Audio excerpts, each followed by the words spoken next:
عمران خان کو اسلام آباد high court سے بڑا ریلیف مل گیا۔ ملک بھر میں کسی بھی مقدمے میں پیر تک گرفتار نہ کرنے کا حکم۔ القادر ٹرسٹ کرپشن کیس سمیت تمام درج مقدمات میں ضمانت منظور۔ عدالت کا 9 مئی کے بعد اسلام آباد کی حدود میں کوئی نیا مقدمہ درج ہونے پر 17 مئی تک گرفتار نہ کرنے کا حکم۔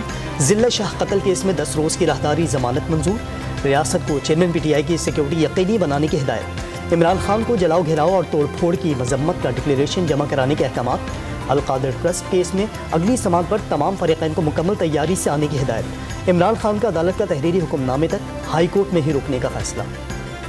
عمران خان کی ہائی کورٹ سے گرفتاری کے وقت کی سی سی ٹی وی فوٹیج چوری پر اسلام آباد ہائی کورٹ کا اظہار تشویش۔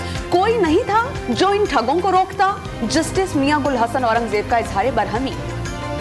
وزیر اعظم کی زیر صدارت وفاقی کابینہ کا ایک ہی روز میں دوسرا اجلاس۔ ذرائع کے مطابق پی ڈی ایم اجلاس میں ایمرجنسی نفاذ سے متعلق تجویز پر کابینہ میں غور۔ اجلاس میں نواز شریف کے بذریعہ ویڈیو لنک شرکت۔ وفاقی کابینہ کو اتحادیوں کی تجویز پر اہم قانونی اور سیاسی آپشنز پر بریفنگ۔ ملک میں ایمرجنسی کا نفاذ اب تک کوئی فیصلہ نہیں کیا گیا، وزیر داخلہ رانا ثناء اللہ نے واضح کر دیا۔ پی ڈی ایم کے سربراہ مولانا فضل الرحمان کچھ دیر میں پریس کانفرنس کریں گے۔ چیف جسٹس آف پاکستان نے کہا عمران خان صاحب آپ کو مل کے بہت خوشی ہو رہی۔ یہ ہے وہ ڈبل سٹینڈرڈز جو دور معیار جس نے انصاف کا جنازہ نکال دیا ہے، جس نے آج پاکستان کو اس دہانے پہ پہنچا دیا ہے۔ تو پھر پاکستان کے اندر جتنے بھی ڈاکو چور جو ہیں ان کو چھوڑ دیں، ان کو نکال دیں جیلوں سے۔ ملزم کٹہرے میں آئے اور جج کہے کہ آپ کو دیکھ کر اچھا لگا۔ عمران خان کو بچانے کے لیے عدالتیں دیوار بن گئیں۔ وفاقی کابینہ اجلاس میں وزیر اعظم کا اظہار ناراضی۔ نواز شریف کی گرفتاری، بے نظیر کی شہادت یا بھٹو کے عدالتی قتل پر کوئی سموٹو کیوں نہ ہوا؟ شہباز شریف کا سوال۔ عمران خان پر الزامات انتہائی سنگین۔ 9 مئی سقوط ڈھاکہ کے بعد ملکی تاریخ کا بدترین دن قرار۔ پیپلز پارٹی رہنما بختر بند گاڑیوں میں عدالت جائیں اور لاڈلے کے لیے مرسڈیز۔ آصف علی زرداری 12 سال جیل میں رہے اور لاڈلے کے لیے ریسٹ ہاؤس۔ شرجیل انعام میمن کا ملک میں انصاف کے دوہرے معیار کا الزام۔ عمران خان پر کرپشن کے الزامات سنگین۔ صوبائی وزیر نے ملکی حالات کو خطرناک قرار دے دیا۔ تحریک انصاف کی قیادت کی گرفتاریوں کا سلسلہ جاری۔ اسلام آباد سے شیریں مزاری، لاہور میں یاسمین راشد، سابق وفاقی وزیر خسرو بختیار اور علی افضل شاہی کو حراست میں لے لیا گیا۔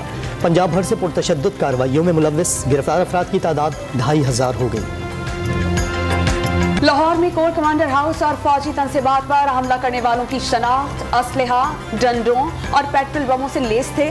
ملزمان کے خلاف دہشت گردی کے مقدمات کا اندراج۔ نگراں وزیر اعلیٰ پنجاب کا سرکاری املاک پر حملہ کرنے والوں کو سخت سزا دینے کا حکم۔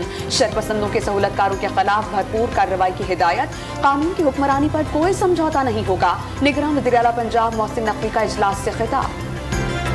عمران خان کی گرفتاری پر لاہور میں جلاؤ گھیراؤ اور سرکاری املاک کو نقصان پہنچانے کا مقدمہ۔